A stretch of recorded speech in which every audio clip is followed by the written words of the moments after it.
Dragi Pinkovci, ja sam za ovu priliku odvojila par mojih fotografija iz fotoalbuma.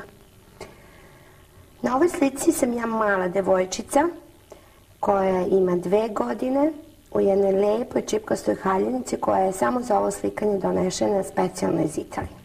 Na ovoj fotografiji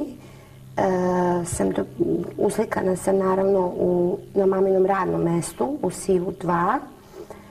Mnogo sam volila te paketiće i zaista jedna od najlepših tačaka iz mog detinjstva. Ova fotografija je napravljena na radnoj akciji Ora Đerdap, vreme kad sam bila mlada, puna entuzijazma.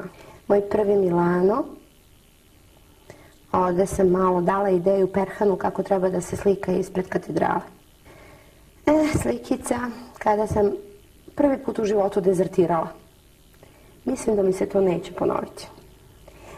Sad, jedan lep rezultat tog dezerterstva. Petar, kada je bio bebiran od nekih 8-9 meseci.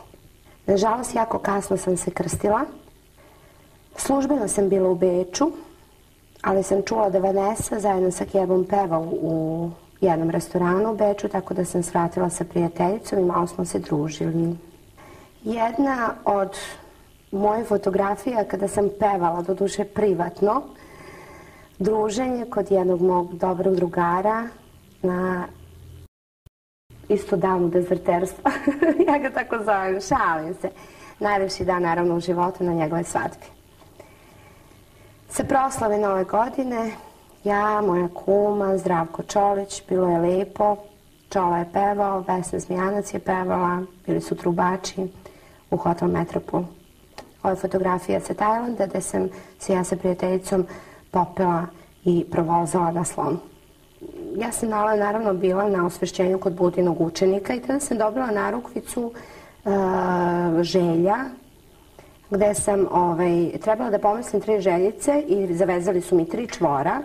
Ako se ta narukvica izgubi prilikom odlaska sa Tajlanda, znači da će mi se te 3 Naravno, nosila sam tu narukvicu 15 dana, uvek je ostajala na svom mestu, proveravala sam ujutru, u podne, uveče, uvek je bila tu. Prilikom odlaska sa Tajlanda, u samoj aerodromskoj zgradi, još uvek je bila na ruci, međutim, u momentu kad smo ulazili u avion i kad smo se smestili, ali pazite, ništa teško nisam nosila, niti na rukama, da se ne mogla da se svuče, ona je jednostavno iščezla. I ja i prijatelji smo pretresli ceo avion i mesto oko sedišta, međutim nje nije bilo. Zaista magija i to ću pamtiti za ceo život. I mogu vam reći, 2 želje su se već ispunile. Sad, ovo je jedna iz serije fotografija kada sam pokušavala da promenim luk i kada sam moju plavu kosu prefarbala u tamno crvenu. To je bilo jako kratko, do duše 1,5 godine, ali je bilo. Jedna od fotografija koje su napravljene u Italiji, Madonna di Campiglio je u pitanju, na vrhovima planine, božanstveno, božanstveno, božanstveno. Svako ko voli skijanje trebalo bi da poseti taj ski centar. Sad, ova fotografijica je sa jednog ovako prijateljskog obeležavanja kraja snimanja ploče, zatim ploče moje prve, zatim potpisivanje zvaničnog ugovora za PGP RTS, tu sam se našla u krugu prijatelja u restoranu koji je meni jako drag i da ja često odlazim u St. Andreji ovde u Zemunu. Tu sam bila u krugu Zlaje Timotića, njegove lepe i lepše polovine. Zatim kolega Karamele, Miroslava Kovačevića i tako dalje i tako dalje.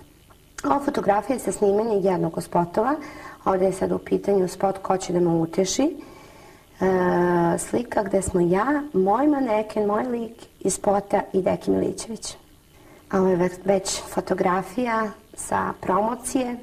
Ovde je razgovor sa saradnicima, tačnije sa Zlajem Timotićem, gde sam dobila njegove čestitke.